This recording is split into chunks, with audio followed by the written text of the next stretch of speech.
สบายดีทุกคนกระแสบานโลกกำลังมาแรงเนาะซึ่งเราเองก็ได้ลิ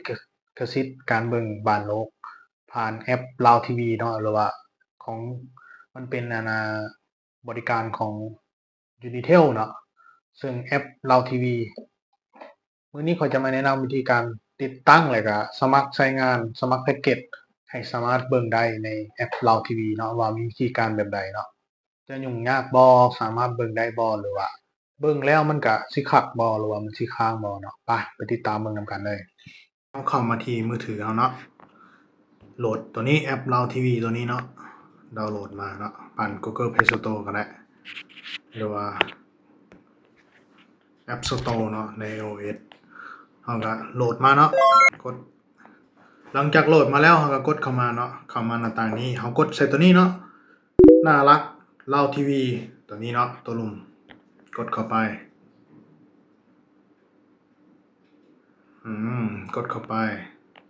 นี่มันก็จะเข้าหน้านี้เนาะซึ่งแอปตัวนี้มันก็บ่ได้มีแต่เบิ่งบานเบิ่งหยังเนาะมันสามารถเบิ่งหนังฟังเพลงได้เนาะถ้าว่าทุกคนยังบ่ได้ล็อกอินเนาะมันก็ให้เข้าล็อกอินเนาะนี่ตัวนี้ท่านได้เข้าล็อกอินตัวนี้ยังบ่ได้ล็อกอินเข้ามาเด้อตัวนี้เขาจะกดเข้าสู่ระบบนี้นี่กดเข้านี้กด3ขีดด้านซ้ายเทิงเนาะจึ๊บบาดนึงมันจะมีตัวลงสุดมันจะเขียนว่าเข้าสู่ระบบถ้าหากว่าท่านใดท่านได้เข้าสู่ระบบเนาะกดเข้าไปก่อนเฮาจะสมัครล็อกอินเข้าสู่ระบบได้เฮาต้องใส่เบอร์หลักเก้าหรือว่า Unitel เนาะเฮาต้องใส่เบอร์นี้มาก่อนเนาะนี่เมื่อกดเข้าแล้วมันก็จะเข้าสู่หน้าต่างนี้ถ้าว่าบ่อันนั้นเป็นภาษาอังกฤษเฮาก็เลือกเป็นภาษาลาวก็ได้จากนั้นเฮากดเข้าสู่ระบบเนาะเมื่อฮอดขั้นตอนนี้ให้เฮาพิมพ์เบอร์โทรเข้าไปเนาะข้อยก็พิมพ์เบอร์โทรข้อยเข้าไปตัวนี้บ่ต้องใส่020เนาะให้พิมพ์เบอร์โทรเข้าไป8ตัวเลยเนาะหลังจากพิมพ์แล้วกด next มันก็จะส่ง OTP มาเบอร์เฮาเนาะมาเลื่อนเบิ่งเนาะ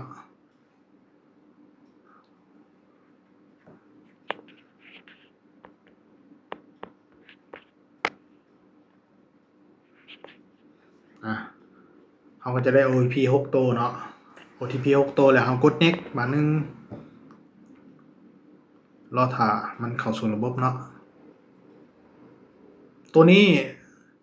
ถ้าเฮาล็อกอินเข้าสู่ระบบในแอปในโทรศัพท์แล้วเฮาสามารถล็อกอินเข้า Google อยู่สมาร์ททีวีเฮาได้เนาะเฮาสามารถเฮ็ดได้ซึ่งคลิปต่อไปข้อยจะแนะนำวิธีการล็อกอินตัวแอป Now TV เข้าในโน้ตบุ๊กหรือว่าเข้าในสมาร์ททีวีที่ว่าสามารถมีแอปเบราว์เซอร์เนาะเฮาจะเบิ่งในจอใหญ่ในสมาร์ททีวีเฮาเลยก็ได้เนาะนี่เมื่อเข้าเนาะสู่หน้าตานี้แล้วให้กดมึงคือเนาะตัวที่ว่า3ขีดนี้มันจะมีคำว่า user ตัวนี้แม่นเฮานะล็อกอินเข้าแล้วตัวนี้นี่ถ้าว่าล็อกอินเข้าแล้วมันจะขึ้นแบบนี้เนาะบัดนี้สมมุติว่าข้อยอยากเบิ่งตัวนี้เนาะข้อยอยากเบิ่งคลิปใดคลิปหนึ่งมันจะยังเบิ่งบ่ได้เพราะว่าข้อยเองยังบ่ได้สมัครแพ็กเกจตัวใดของ Now TV เนาะข้อยต้องไปสมัครแพ็กเกจมันก่อนเนาะด้วยการกดมาที่ตัวนี้ตัวเทิงสุดนี่เนาะตัวเทิงมุมขวาเทิงนี่เนาะนี่เนาะแพ็กเกจเนี่ยเฮากดใส่แพ็กเกจเนาะ